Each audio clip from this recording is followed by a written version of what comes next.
desse texto lá de Daniel, no livro de Daniel, e também o tempo de oração que vem em seguida, né?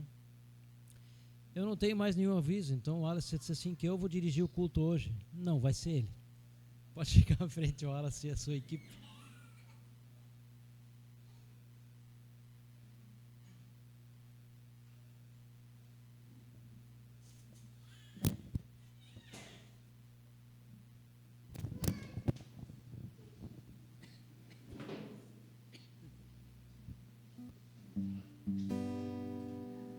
Boa noite.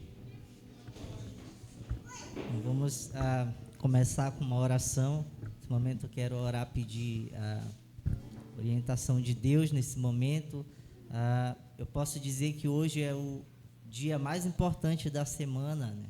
A gente muitas pessoas passaram fazendo muitas coisas, trabalhando, né, e em lazer, e hoje é o dia mais importante em que a gente está aqui para adorar a Deus, para aprender mais de Deus e principalmente estar em comunhão com os nossos irmãos. Então vamos orar. Grandioso Deus Pai, obrigado por esse momento. Abençoa, Senhor, cada música que vai ser tocada aqui, ministrada, que Tu possas, Senhor, escutar os nossos corações, Pai. Que nós possamos, Senhor, cantar não da boca para fora, mas que nós possamos, Senhor, consagrar, Senhor, cada letra, que nós possamos, Senhor, do fundo do nosso coração, querer viver cada letra cantada aqui, Pai. E abençoa, Senhor, a direção desse culto, que o Senhor possa preparar também os nossos corações para escutar da Tua palavra, Pai. Que a Tua palavra possa servir, Pai, e possa entrar, Senhor, como flecha nos nossos corações, Pai. Obrigado, Senhor, por tudo, em nome de Jesus. Amém. A igreja pode ficar de pé.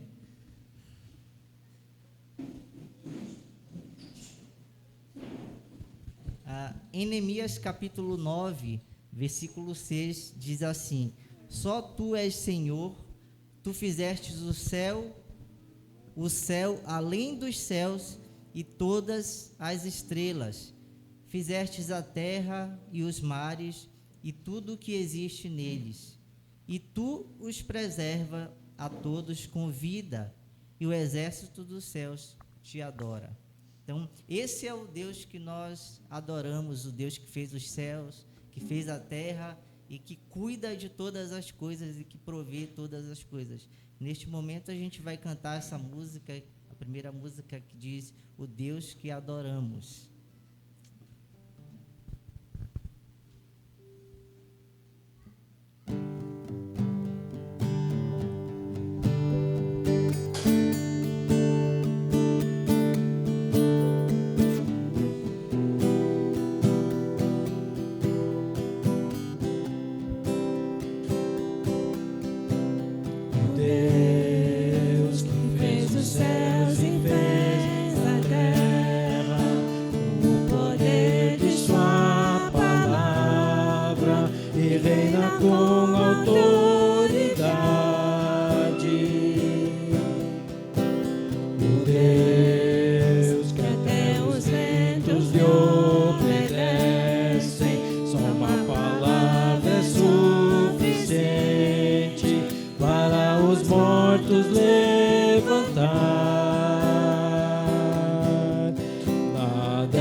a nossa culpa e transgressão. Jesus, exaltado sobre tudo, nome sobre todo nome, só nele encontro salvação.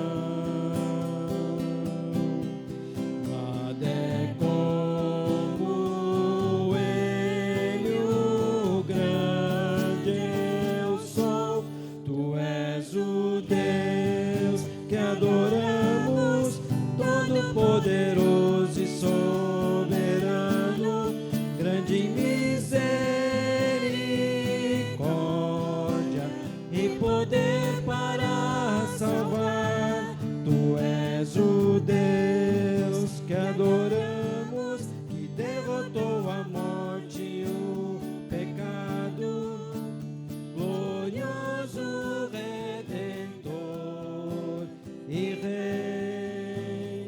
Te adoramos, a Ele seja a glória e o poder, tudo é do Senhor e para Ele, a Ele seja a glória.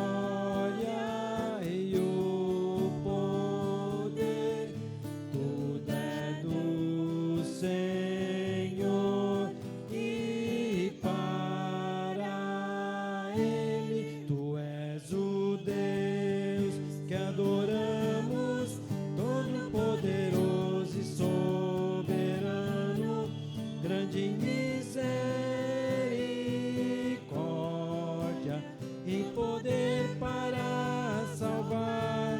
Tu és o Deus que adoramos, derrotou a morte e o pecado, glorioso Redentor e Rei, te adoramos.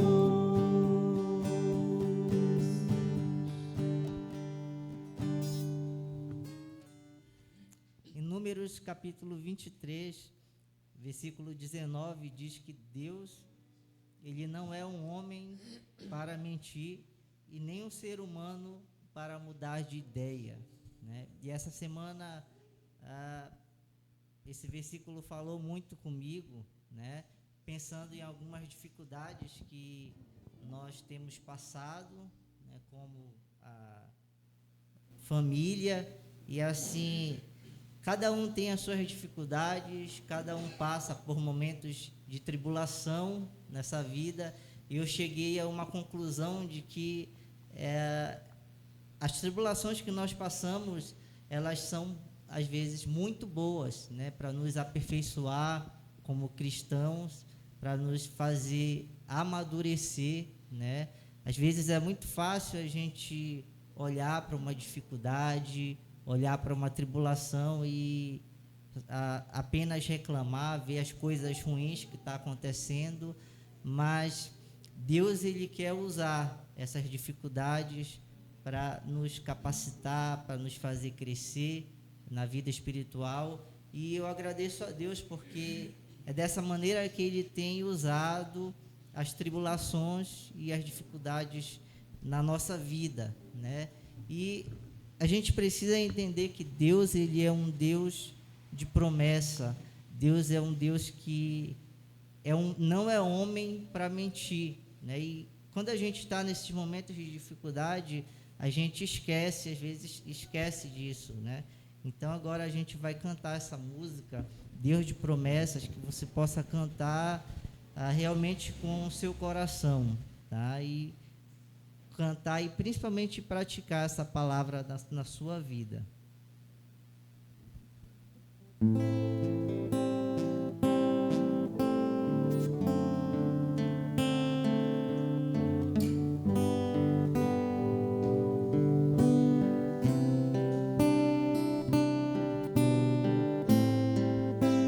Sei que os teus olhos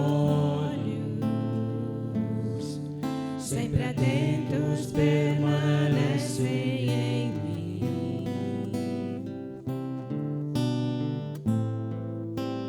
E os teus ouvidos estão sensíveis para ouvir meu clamor. Posso até chorar, mas a alegria vem de manhã. És Deus de perto e Deus de longe. Nunca mudaste, tu és fiel.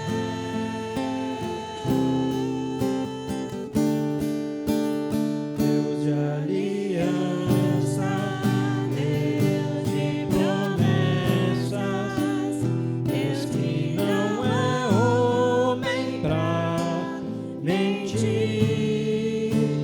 Tudo pode passar, tudo pode mudar, mas tua palavra vai se cumprir.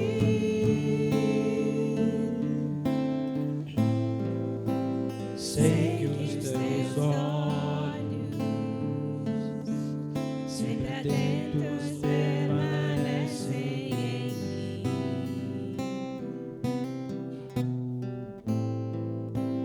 E os teus ouvidos estão sensíveis para ouvir meu clamor. Posso até chorar, mas a alegria vem de manhã. És Deus de perto e Deus de longe. Nunca mudaste, tu és fiel.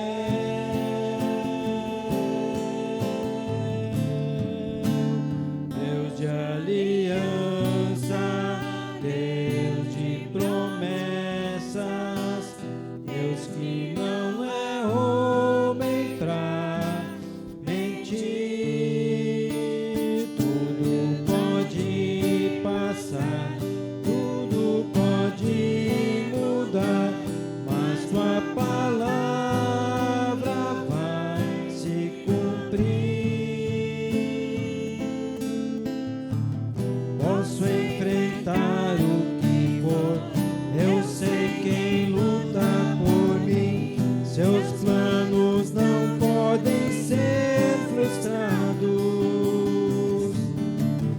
Minha esperança está nas mãos do grande eu sou. Meus olhos vão ver o impossível acontecer.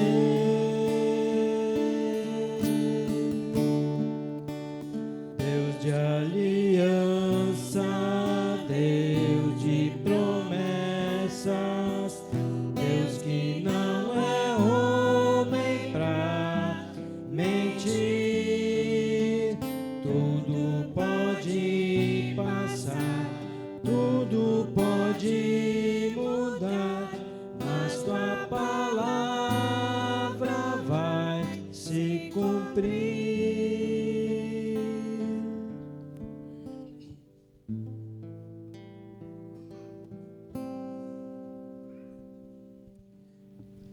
A gente vai cantar uma música agora que se fala Meu Universo, é uma música que eu gosto bastante. Eu acho, não sei se todo mundo da igreja conhece.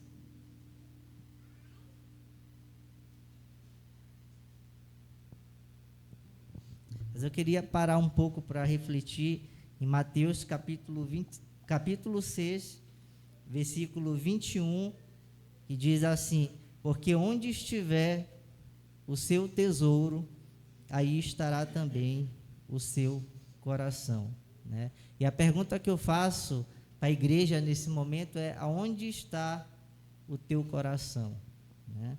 aonde está o nosso coração? Será que Deus ele tem sido prioridade, né, na nossa vida? Quantas vezes você se lembrou de Deus essa semana, quando você se acordou, quando você saiu para o seu trabalho, ou quando você precisou tomar uma decisão assim difícil e você pensou em Deus, você lembrou dele, né? Será que as nossas prioridades ela tem se voltado mais para os nossos interesses ou ela tem se voltado para os interesses de Deus, né? Então, em Gálatas 6, capítulo 6, versículo 8, o apóstolo Paulo ele já nos adverte a respeito das nossas prioridades. Ele diz: quem vive apenas para satisfazer a sua natureza humana, colherá dessa natureza ruína e morte. Mas quem vive para agradar ao Espírito, colherá do Espírito a vida eterna. E logo mais em seguida, Paulo, Gálatas capítulo 2, ele faz uma declaração e ainda prossegue e diz, Gálatas capítulo 2, versículo 20, fui crucificado com Cristo, assim já não sou eu quem vive, mas Cristo vive em mim, né?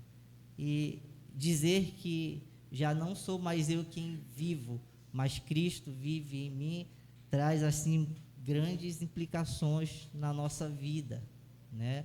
Será que eu estou preparado para dizer que para Deus que Ele seja tudo o que sinto, tudo o que eu penso, né?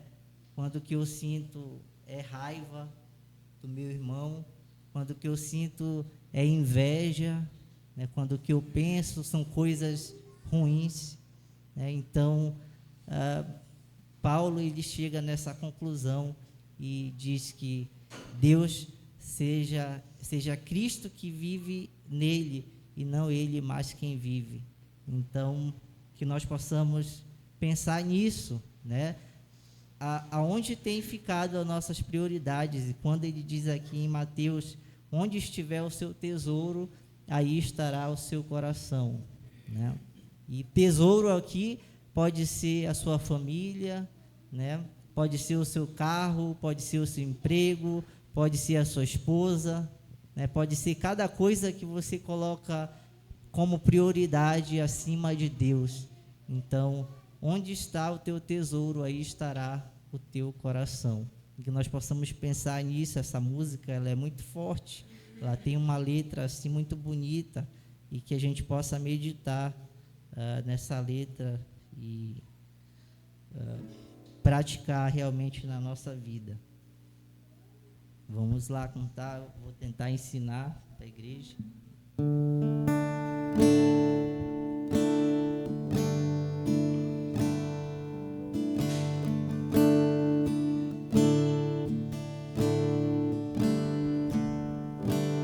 Sejas meu universo,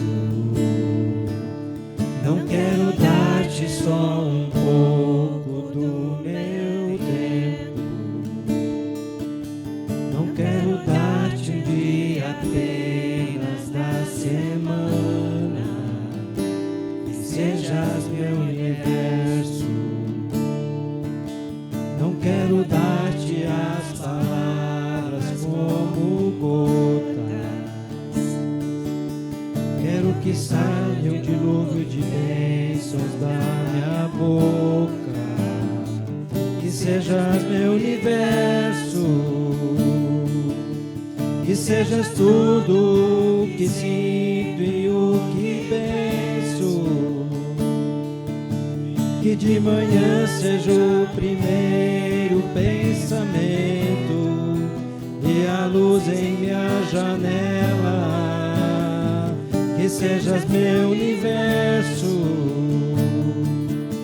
que enchas cada um dos meus pensamentos.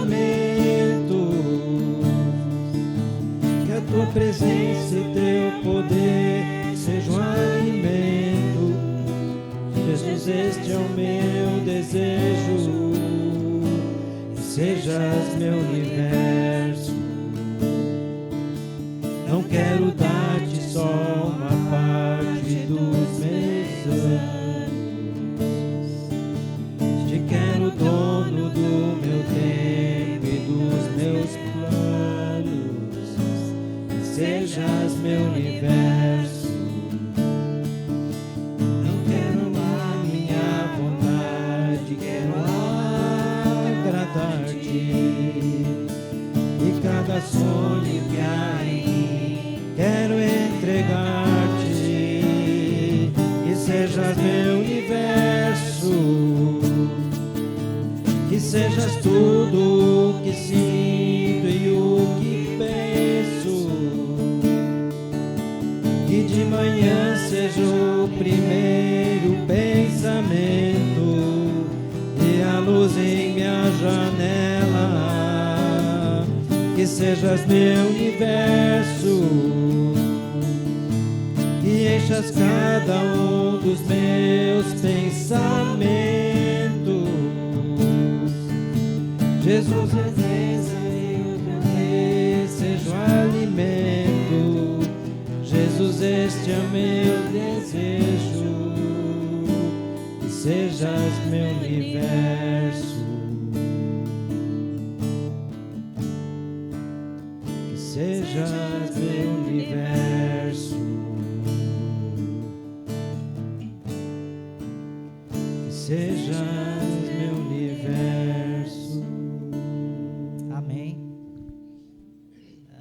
Queria chamar agora o pastor aqui na frente, as crianças.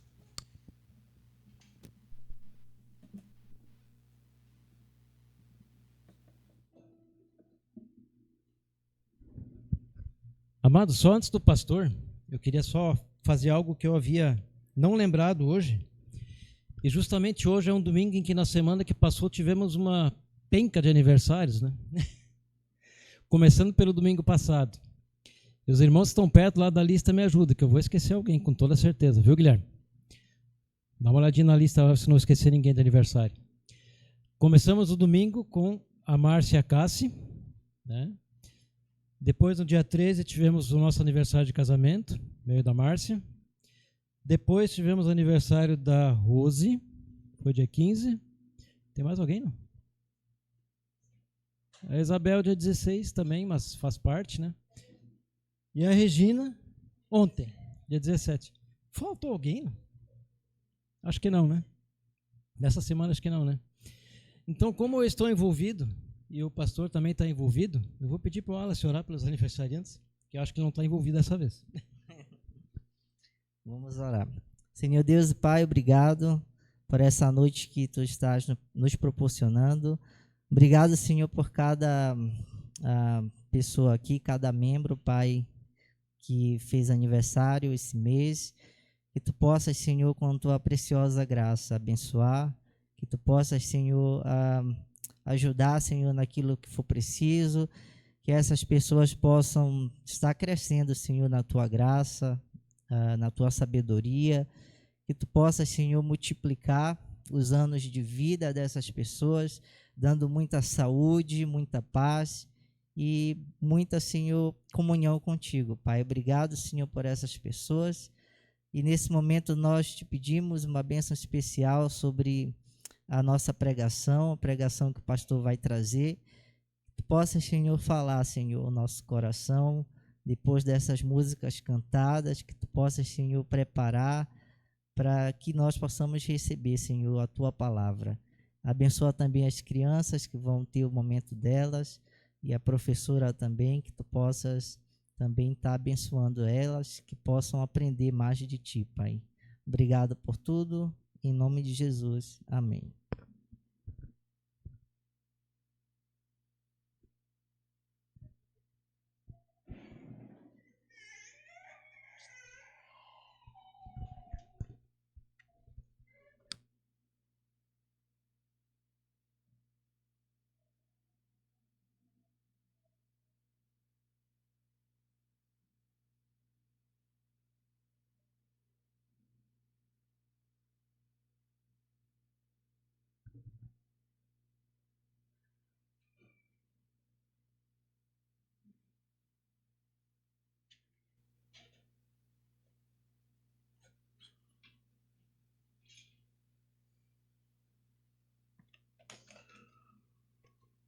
Mais uma vez, boa noite a todos. É uma grande alegria para mim poder encontrá-los nesse primeiro dia da semana, como o irmão Wallace bem fez referência, um dia importante na vida do cristão, né? Porque é um dia que nós estamos para, juntos, corporativamente, adorarmos ao Senhor, reconhecer que Ele é um Deus de promessa, e dizer para Ele que desejamos que Ele seja realmente o nosso universo, né? Como nós cantamos aí na última música. Vou voltar hoje à noite ao tema da providência divina.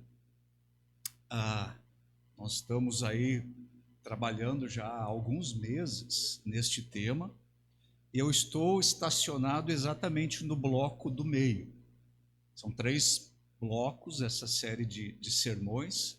Nós estamos aí no bloco do meio, vendo aí a soberania de Deus, a providência de Deus em relação a Satanás.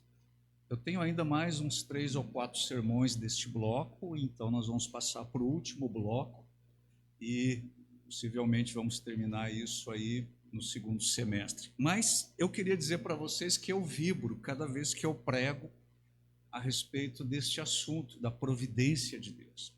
É um assunto que enche o meu coração desde a minha conversão.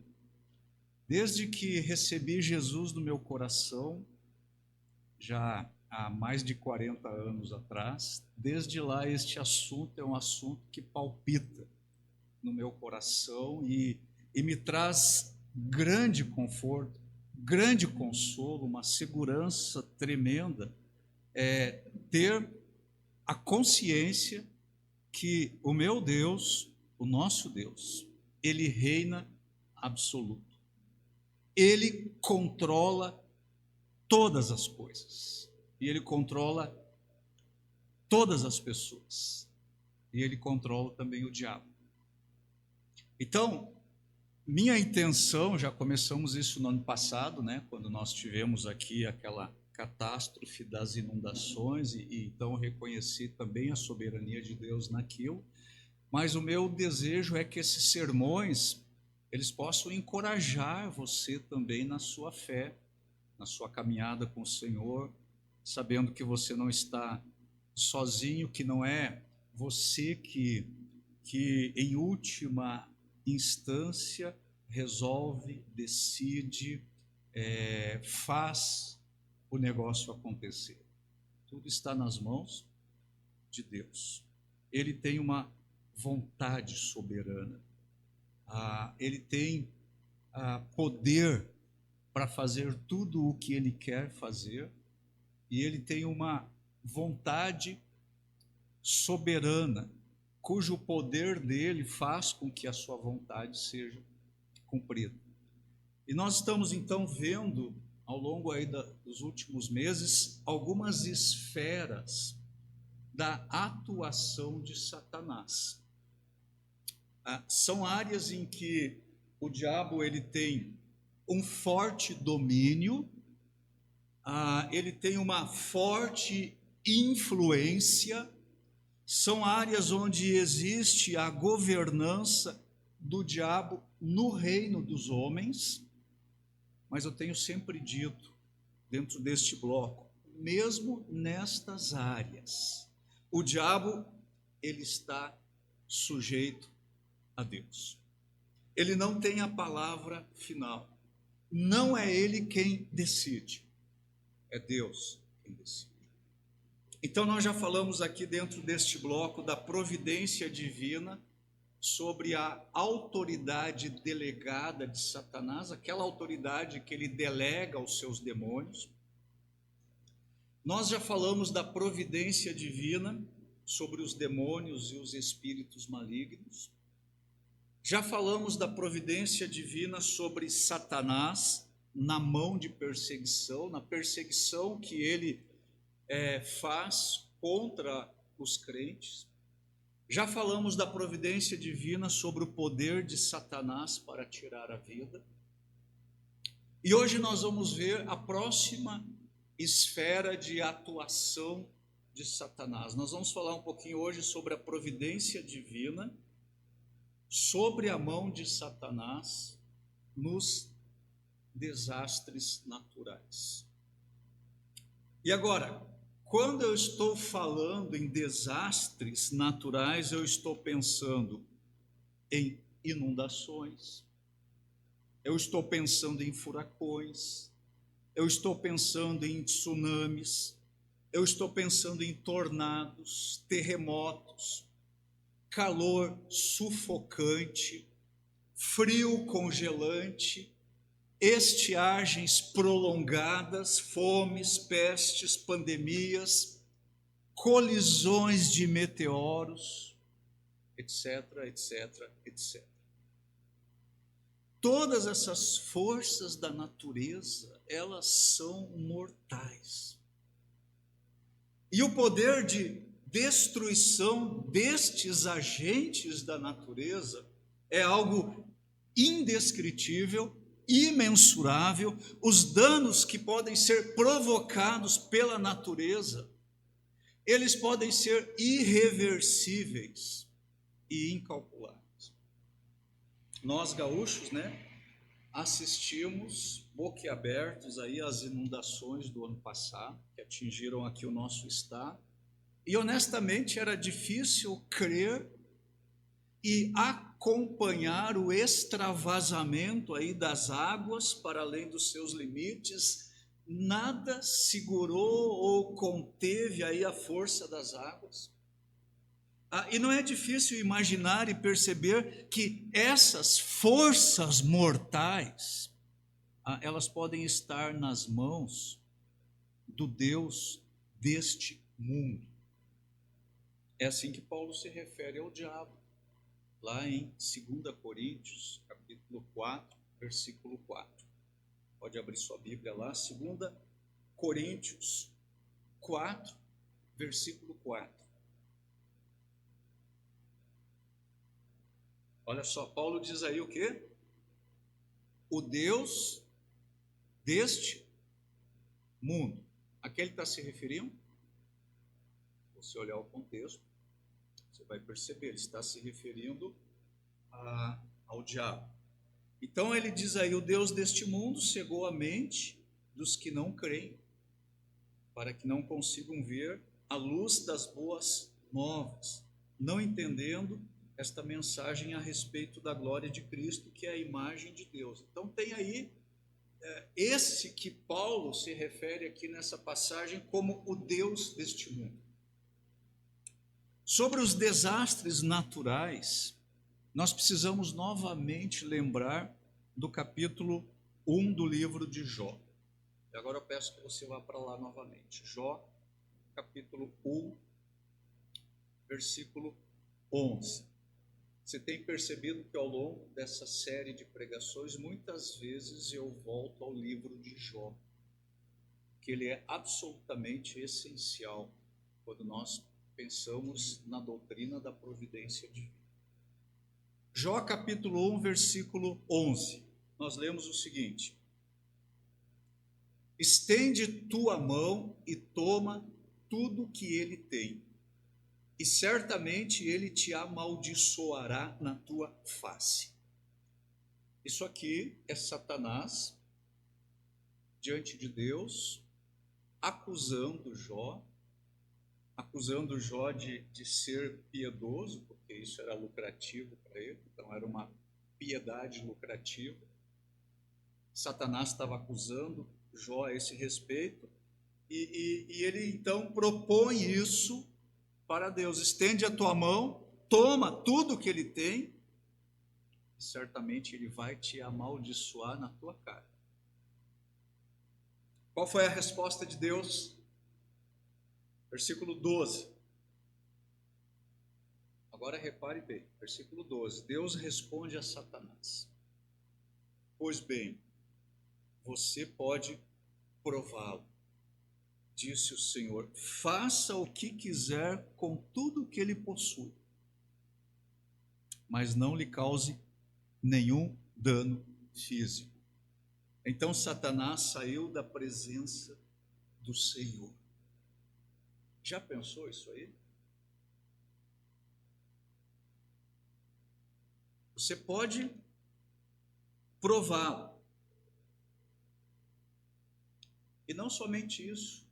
Deus disse para Satanás: faça o que você quiser com tudo que ele possui, mas não toque na vida dele. Então Satanás, ele obteve permissão de Deus para fazer com Jó tudo aquilo que ele quisesse fazer. E aí nós não devemos esquecer as palavras do Senhor Jesus Cristo a respeito do diabo, quando ele disse o seguinte lá no Evangelho de João, no capítulo 8, versículo 44, não precisa ir para lá, a gente lembra disso. Ele diz o seguinte: ele foi homicida desde o princípio.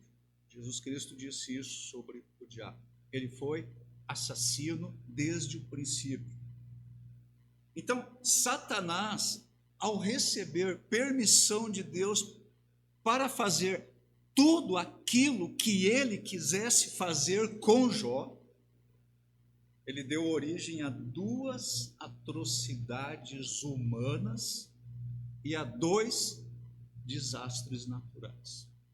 Duas atrocidades humanas e dois desastres naturais. As atrocidades foram as seguintes. Primeiro, versículo 15, Jó 1,15. Primeira atrocidade patrocinada pelo diabo aqui na vida de Jó. Jó 1,15.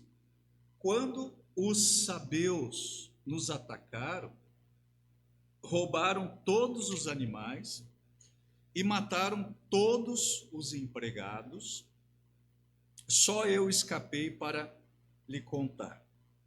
Ok, os sabeus, eles eram os habitantes lá da região de Sabá, ou seja, da Arábia, e eles eram assaltantes terríveis e cruéis. Eles eram descendentes de Cão, que era um dos filhos de Noé, eram uma tribo itinerante, que andava lá pelo deserto, e essa tribo, os sabeus, essa tribo de assaltantes, ela está aqui neste momento da narrativa. Essa tribo está nas mãos de quem? De Satanás. Está nas mãos de Satanás. Eles são usados por Satanás. Satanás quis usar os sabeus para atacar a Jó. Então ele convocou os sabeus e eles se apresentaram aí para executar a vontade do diabo na vida de Jó. Provavelmente essa tribo, os sabeus aqui, eles não tinham consciência de que eles estavam sendo usados pelo maligno, mas foi exatamente isso que aconteceu. Os sabeus, eles roubaram, eles mataram, e eles fizeram isso atendendo ao desígnio de Satanás. Satanás queria provar Jó. Então essa é a primeira atrocidade. A segunda atrocidade, ela é vista aí no versículo 17. Jó 1:17. Enquanto ele falava, outro mensageiro chegou com esta notícia: 3 bandos de saqueadores caldeus roubaram seus camelos e mataram seus servos. Só eu escapei para lhe contar. Agora, os caldeus, eles eram um povo seminômade, que habitava também o deserto da Arábia, o deserto arábico, e eles eram experientes em pilhagens. Já ouviu o termo? Pilhagens. Pilhagens são roubos que acontecem através da ação de grupos ou de banda. Então, esses aqui, os caldeus, eles eram experientes em guerras, eles eram saqueadores como os sabeus, e muitos séculos mais tarde foram os caldeus que tomaram o controle da Babilônia E foram eles que construíram o poderoso Império Babilônico, que por sua vez viria a destruir a nação de Judá em 586 a.C. Eles atacaram a Jó da mesma forma que fizeram os sabeus. O que eles fizeram? Roubaram e mataram. Roubaram e mataram. E ao fazerem isso, agora esses aqui, os caldeus, eles estavam atendendo ao Deus deste mundo, ao Deus deste século, a Satanás. Eles foram convocados por Satanás. Lembra? Satanás saiu da presença do Senhor e começou a atacar Jó. Eles foram convocados por Satanás para provar a Jó. Por que eu estou destacando isso? Para nós percebermos a influência satânica, a influência diabólica sobre indivíduos, tribos, bandos ou nações. Aqueles que pertencem ao diabo estão debaixo do seu poder e o servem.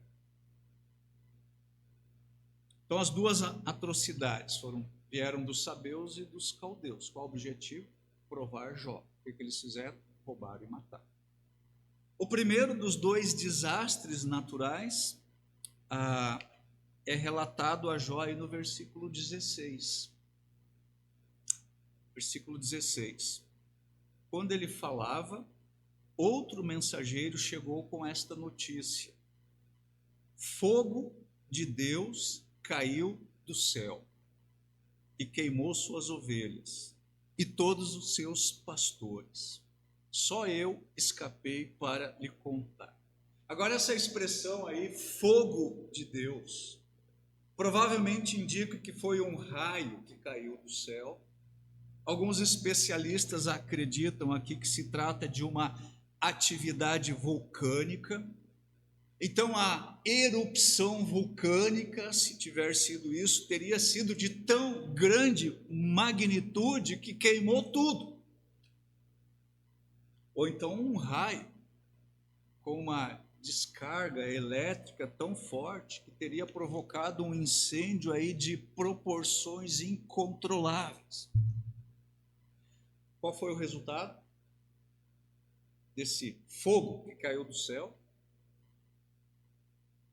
O resultado foi que morreram as ovelhas e os pastores. Mas quem fez este raio cair do céu?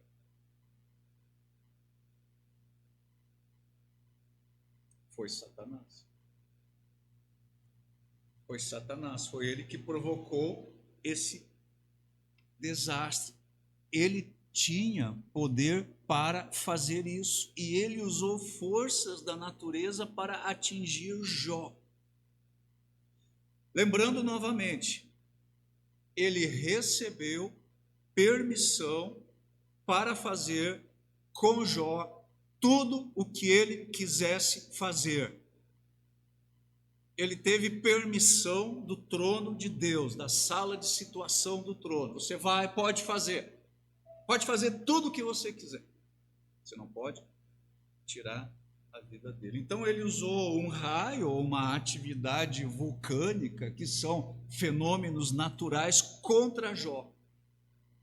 Aqui foi o diabo quem provocou esse desastre natural. Sob permissão de Deus. Então vamos esquecer isso. Sob permissão de Deus. O segundo desastre natural, e que certamente foi a pior notícia que Jó recebeu, nós encontramos nos versículos 18 e 19. 18 e 19. Enquanto ele falava, ainda outro mensageiro chegou com esta notícia: seus filhos e suas filhas estavam num banquete na casa do irmão mais velho. De repente, veio do deserto um vendaval terrível e atingiu a casa de todos os lados. a casa desabou e todos os seus filhos morreram. Só eu escapei para lhe contar. O que nós temos então aqui? É o segundo desastre natural aqui neste drama de Jó. Nós temos aqui um vento muito forte. Para alguns se tratava de um tornado. Então, primeiramente Satanás enviou o quê? Um raio. E esse raio aí provocou um grande incêndio, queimou todo o rebanho de ovelhas de Jó, matou também os pastores deste rebanho. E agora Satanás enviou o quê? Um vento forte, que provocou um vendaval terrível. Era um vento mais forte do que aquele vento oriental que normalmente vem do deserto. E isso provocou uma tempestade violenta. E o versículo 19 diz então para a gente: veio do deserto um vendaval terrível. E isso aconteceu onde ficava a casa do filho mais velho de Jó. E toda a família estava ali. Todos os irmãos estavam ali. As suas irmãs estavam ali. Era uma reunião de família. O texto diz que eles estavam num banquete. E banquete significa uma refeição festiva, uma refeição pomposa.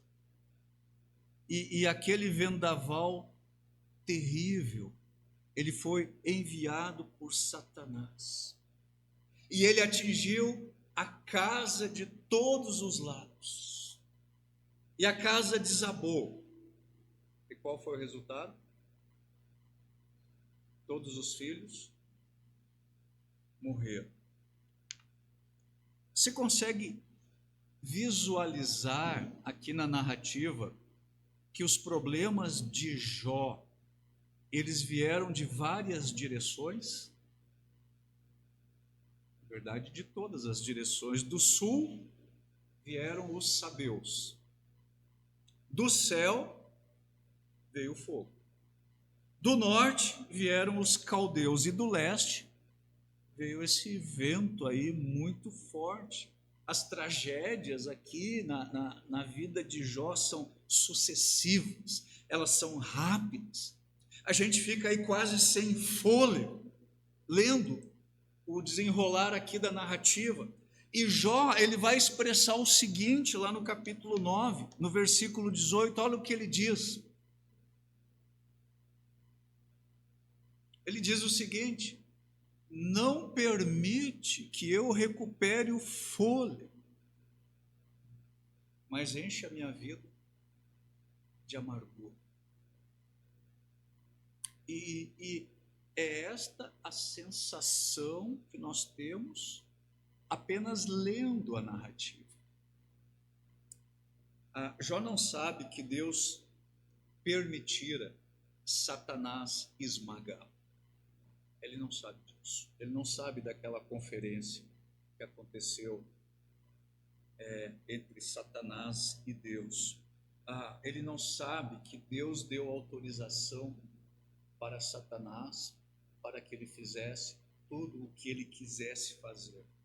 E Deus fez isso visando um final sublime. Um fim sublime. E note, meus irmãos, aqui que Satanás, ele poderia empregar todos os meios que ele quisesse para esmagar a Jó. A única coisa que ele não podia fazer era tocar na vida de Jó. Ele queria fazer isso.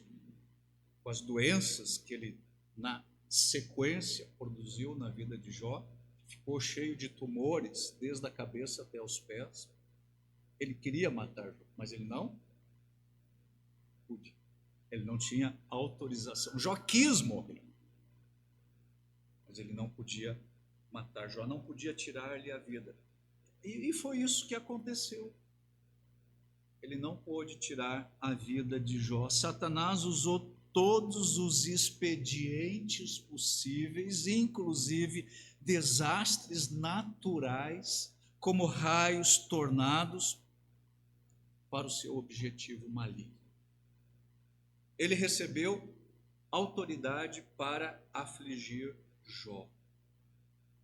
Novamente o versículo 12.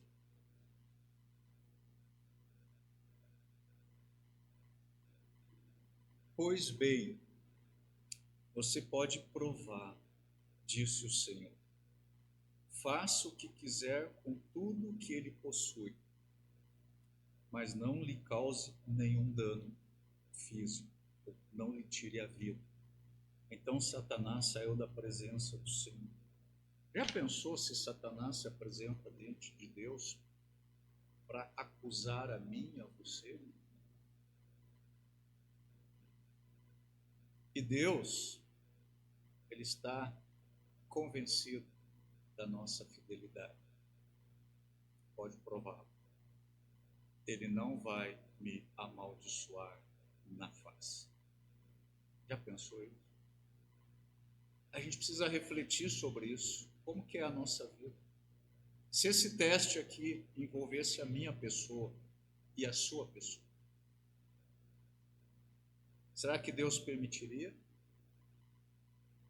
Ou será que Ele teria misericórdia? Não. Aqui você não pode fazer tudo o que quiser. Agora, é verdade que Satanás, ele foi mantido aqui entre limites.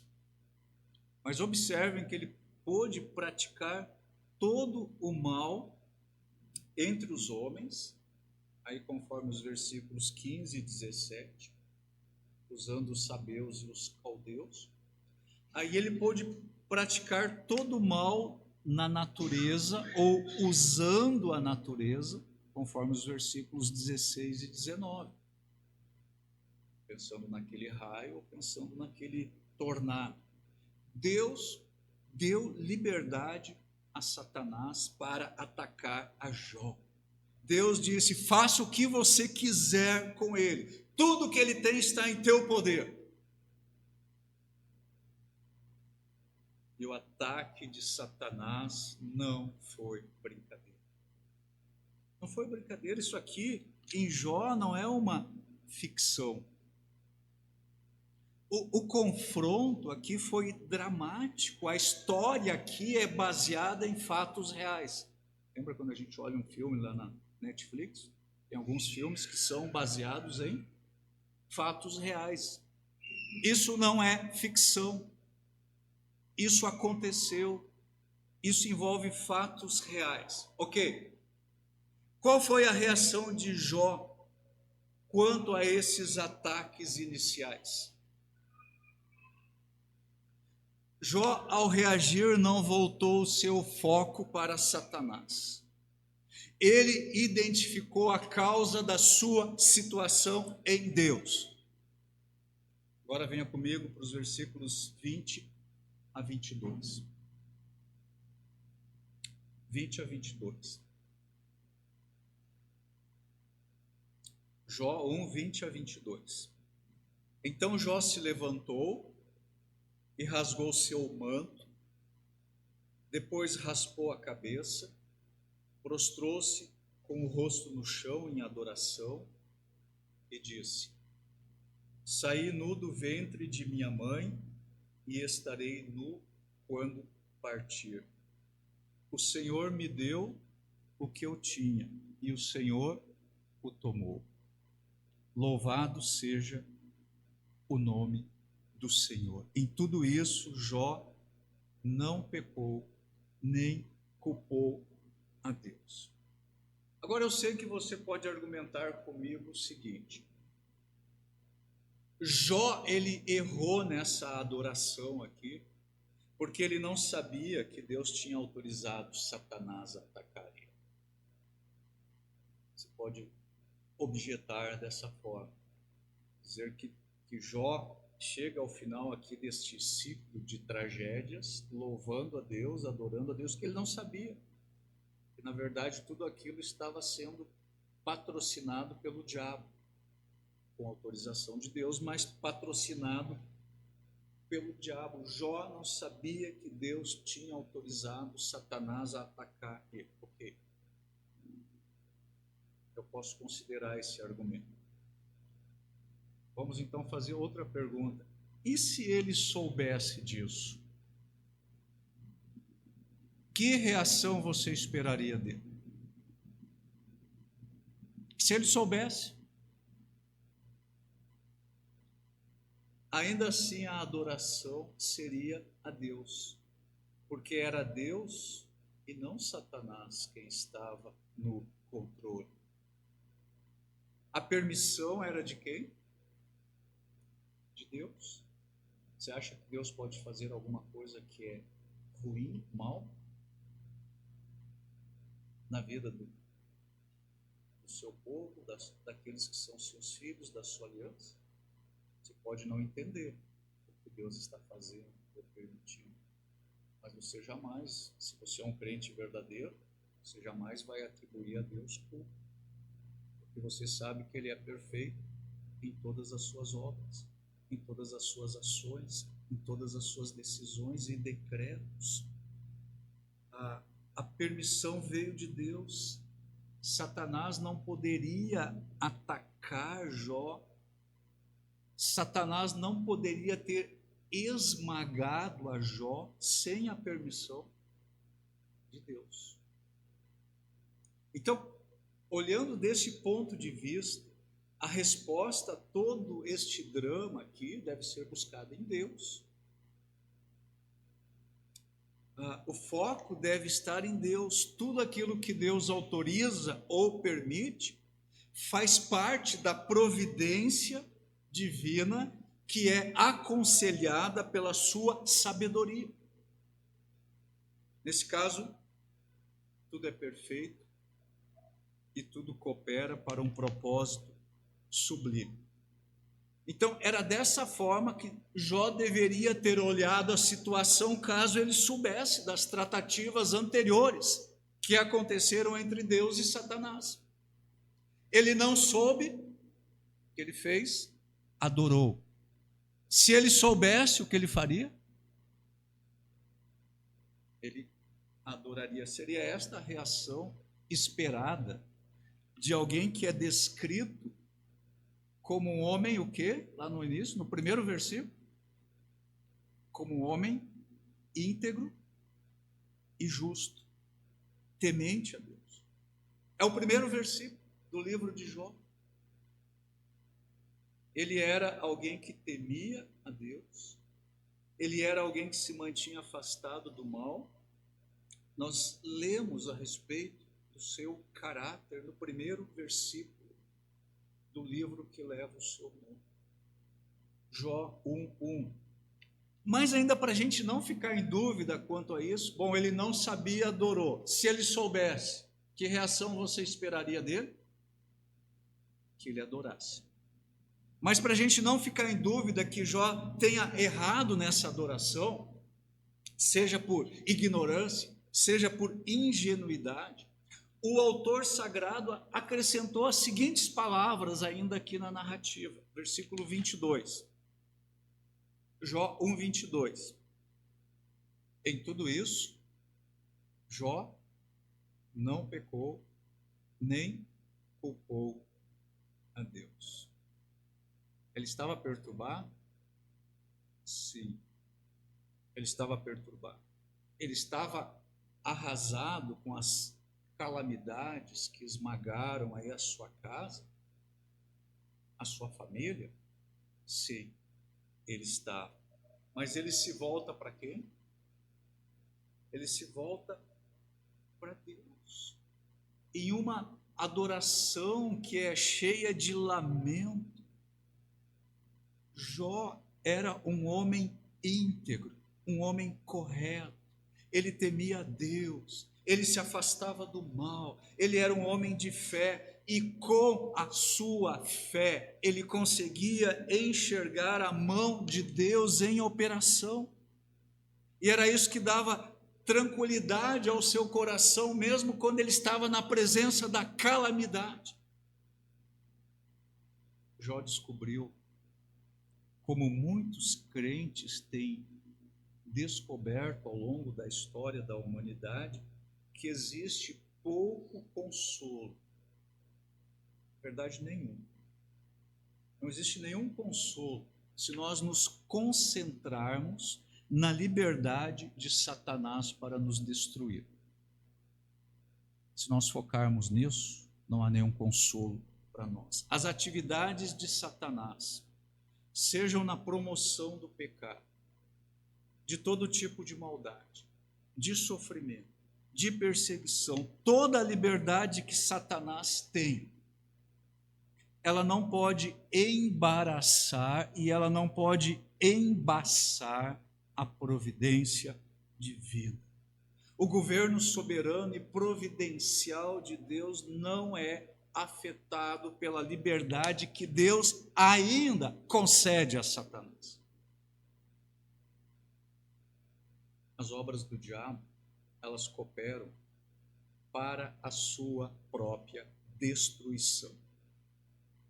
Então, para o crente, para mim, para você, que cremos no Senhor, somos crentes verdadeiros, existe mais segurança, mais alívio, mais esperança, mais firmeza, mais verdade gloriosa, quando nós olhamos diretamente para Deus como a causa dos nossos problemas, quando nós corremos para Ele em busca de misericórdia.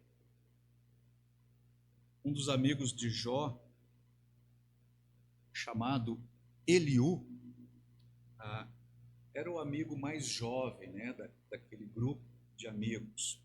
Ele foi um amigo, Eliú, ele foi um amigo que confrontou Jó, ele confrontou os outros amigos de Jó, e talvez ele foi ali dos amigos aquele que apresentou a abordagem mais profunda sobre o sofrimento humano.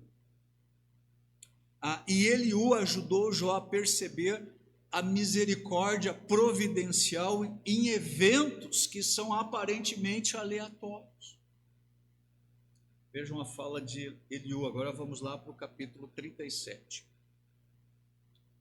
37, Jó 37, 11 a 14.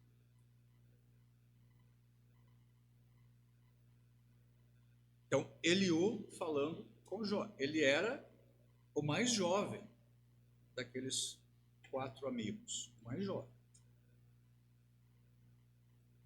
Ele diz o seguinte: ele, se referindo a Deus, carrega de umidade as nuvens e espalha entre elas seus relâmpagos. As nuvens se agitam sob sua direção e cumprem suas ordens sobre a terra. Versículo 13. Deus faz tudo isso para castigar as pessoas ou para mostrar seu amor. Versículo 14. Preste atenção, Jó. Pare e pense nos feitos maravilhosos de Deus. Preste atenção, Jó. Eliú, ele compreendia que os propósitos providenciais de Deus podem se relacionar às pessoas, onde nesse caso pode haver disciplina ou misericórdia, e os propósitos providenciais de Deus podem se relacionar à terra. Todo o universo pertence a Deus. Capítulo 36, vejam ainda, Jó 36, 29 a 33. Quem pode entender a extensão das nuvens e o trovão que ressoa do céu? Deus espalha relâmpagos em volta de si e cobre as profundezas do mar. Com esses atos poderosos, governa os povos e lhes dá comida com fartura, enche as mãos de relâmpagos e atira cada um em seu alvo. O trovão anuncia sua presença e a tempestade sua ira indignada. Então Eliú está dizendo que os raios presentes nas tempestades anunciam a glória de Deus sobre as nuvens. Sua glória encobre até as profundezas do mar. O versículo 31 diz: com esses atos poderosos governa os povos e lhes dá comida com fartura. As nuvens exibem aí o trono de Deus, e o trono de Deus é o lugar a partir do qual Deus governa sobre tudo e sobre todos, e inclusive sobre Satanás. Eliú, no início do capítulo 37, ele faz referências de forma recorrente à voz de Deus, em uma forma audível aí quando ele menciona o trovão, e numa forma visível quando ele menciona os relâmpagos de uma tempestade. E nestes eventos climáticos, Deus comunica algo da sua majestade. Eliú coloca em foco a majestade de Deus. E ele diz para Jó, versículo 14, preste atenção, Jó. Pare e pense nos feitos maravilhosos de Deus. Agora não tenho tempo aqui, mas você pode ler os capítulos 32 a 37 do livro de Jó. Aí nós temos as falas de Eliú. Eliú não cometeu nenhum erro que acarretasse em repreensão da parte de Deus. A visão de Eliú sobre o sofrimento estava mais alinhada com a verdade. E chama a minha atenção em particular que ele era o amigo mais novo de Jó. Então, jovem, você que está aqui ouvindo, você pode ser um jovem sábio, mas você precisa buscar pela sabedoria. Senão você vai ser um jovem tolo, sem utilidade para os seus amigos e para os seus irmãos. Eliú, ele confrontou Jó e ele confrontou os outros amigos. Ele argumentou que Deus é justo em todos os seus caminhos. Ele argumentou que as ações de Deus estão além da compreensão humana. Os discursos de Eliú enfatizaram a justiça e a soberania de Deus. Ele ensinou a Jó que Deus permite o sofrimento para conduzir uma pessoa a se submeter a Ele e a se arrepender. Jovem, você não gostaria de ter a sabedoria do jovem Eliú? Voltando aqui para o nosso assunto. Nós estamos falando da providência divina sobre a mão de Satanás nos desastres naturais. Satanás é real, ele é terrível, todas as suas obras são obras odiosas, mas ele não é soberano. Ele não é soberano. Tudo o que Satanás quer fazer é governado por Deus através da sua providência, que é plenamente sábia. Irmãos, não existe maior consolo do que a verdade bíblica de que Deus é o governante final e decisivo dos eventos da natureza que podem destruir vidas, propriedades. Eu digo para vocês mais uma vez, é mais consolador e é mais bíblico pensar que os poderes de vida e de morte estão nas mãos daquele que nos ama do que nas mãos daquele que nos odeia. Nada, nem ninguém, nem Satanás podem operar qualquer evento na natureza que Deus não possa mudar o curso das coisas para o bem dos seus filhos. Essa verdade da providência divina sobre a mão de Satanás na natureza é a nossa rocha firme de estabilidade, de segurança, de esperança. Em qualquer calamidade, em qualquer desastre natural, o propósito do Senhor é bom, é sábio, é misericordioso para todos aqueles que creem nele.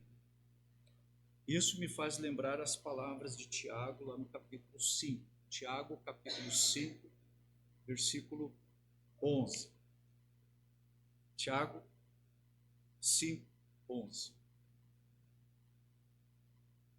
Consideramos felizes aqueles que permanecem firmes em meio à aflição. Ok. E agora ele vai linkar isso com a experiência de quê? Vocês ouviram falar de Jó? Vocês ouviram? Ouviram falar de Jó? Ele era um homem de muita perseverança. Sabem como no final o Senhor foi bondoso com ele? Porque o Senhor é cheio de compaixão e misericórdia. Amém? Ok. Na próxima semana nós vamos continuar dentro desse tema e eu quero examinar com vocês a providência divina sobre a mão de Satanás ao provocar doenças. Nós vamos falar sobre isso na próxima semana. Curva sua cabeça, vamos orar. Pai, mais uma vez eu te agradeço por estar aqui com os meus irmãos, com a tua palavra. Obrigado, Senhor, que tua palavra fala tão profundamente aos nossos corações. Nós somos expostos à tua verdade, a tua palavra nos ensina, ela nos repreende, nos corrige, nos educa, nos treina para sermos habilitados para toda boa obra. E nós estamos examinando esse assunto, Senhor, que é tão profundo. Certamente não conseguimos descortinar nem compreender toda a profundidade daquilo que é a tua providência divina. Mas nós nos alegramos e nos consolamos e nos confortamos ao saber que tudo, Senhor, está nas tuas mãos. Nem o diabo, nem as pessoas, nem o mundo, nem nada pode patrocinar qualquer coisa, Senhor, que não tenha tido tua permissão, tua autorização ou tua ordenação. E assim nós podemos sempre voltar os nossos olhos para o Senhor, sabendo que tudo que o Senhor faz é perfeito, é bom,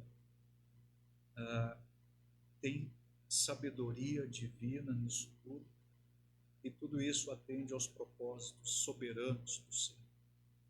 Às vezes, Senhor, é muito difícil compreender todos os arranjos da tua providência divina nas nossas vidas, na nossa experiência, nesse mundo tenebroso. Mas embora nós não compreendamos tudo, nós queremos declarar que nós confiamos em Ti. Nós sabemos que o Senhor reina absoluto, poderoso, que o Senhor é cheio de poder, de glória, de majestade. O Senhor está no trono. O trono está ocupado, a sala do trono não está vazia. O Senhor está reinando absoluto. Ajuda-nos, Senhor, a nunca perdermos de vista essas verdades tão preciosas, possamos viver por elas e morrer por elas, sabendo que o Senhor realmente continua a realizar todos os seus planos. Nenhum dos teus planos, Senhor, pode ser impedido. E Jó chegou a essa conclusão no final do seu. Nós estejamos também compreendendo isso. E assim, tendo tranquilidade no nosso coração, descanso, possamos estar seguros, Senhor, no nosso homem interior, sabendo que o Senhor está reinando absoluto. Eu peço que o Senhor abençoe a minha vida, a vida dos meus irmãos dessa igreja, que nesta semana nos dê uma semana de estarmos andando com o Senhor em profunda comunhão, intimidade contigo, contemplando o teu poder, tua soberania e tua providência. Tua palavra diz que a intimidade do Senhor é para aqueles que o temem. E nós estejamos, Senhor, realmente vivendo uma vida de temor, de reverência, de respeito, de honra, na pessoa do nosso Senhor e Salvador Jesus Cristo, no nome de quem nós oramos neste momento. Amém.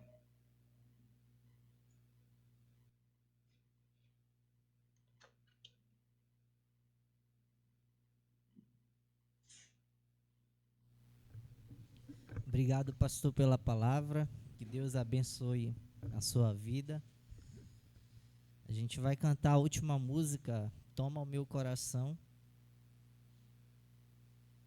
Eu acho que eu vou dirigir mais vezes aqui o culto, porque sempre que eu venho dirigir aqui eu perco bastante calorias, né? Eu tenho uma fobia de falar aqui na frente, né? Mas eu falo mesmo assim, a gente tem trabalhado, né, com isso, mas Deus, ele vai capacitando, né? A gente sempre corri, quando eu estava no ministério em Belém, eu sempre corria de dirigir o culto, né? Eu estava conversando com o pastor, foram mais de 10 anos que eu não quis dirigir o culto. Eu sempre falava assim, olha, eu só toco, né? Eu só sirvo para tocar. Então, eu nunca quis estar dirigindo lá o culto na minha igreja. Então, isso foi uma coisa que me atrapalhou bastante, né? Hoje, eu não pratiquei estar dirigindo o culto, e sempre quando eu venho para cá eu fico assim um pouco nervoso, né? A gente fica, eu acho que é uma fobia que eu tenho, mas a gente vai trabalhando nisso, aí Deus vai abençoando também, né? Mas a gente consegue, a gente chega lá. Então vamos cantar esse último corinho, fala, toma o meu coração.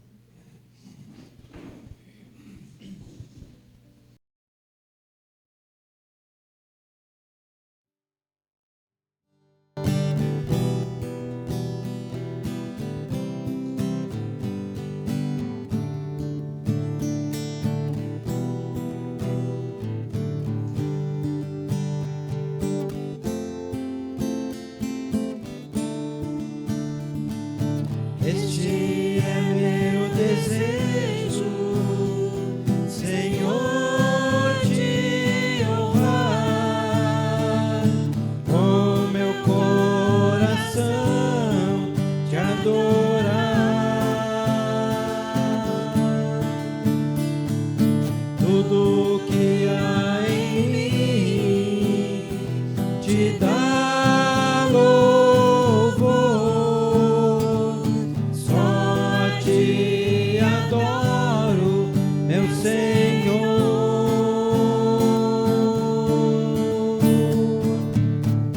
Toma o meu coração e toda a minha alma.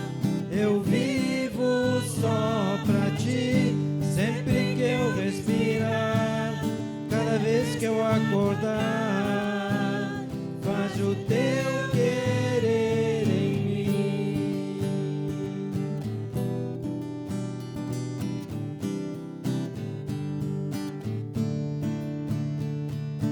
Este é meu desejo, Senhor, te honrar, com meu coração te adorar.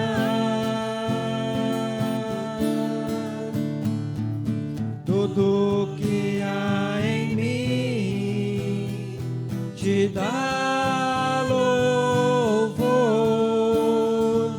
Só a ti adoro, meu Senhor.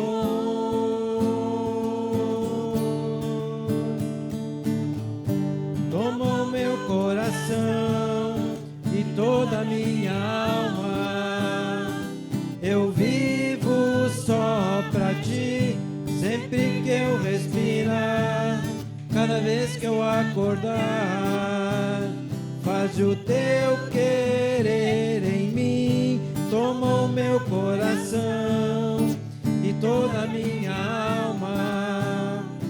Eu vivo só pra ti, sempre que eu respirar, cada vez que eu acordar, faz o teu querer em mim. Faz haja o teu querer em mim. Amém. Estamos despedidos. Amado, só um aviso rapidinho. Eu vou pedir aos homens que se dirijam na sala das crianças maiores.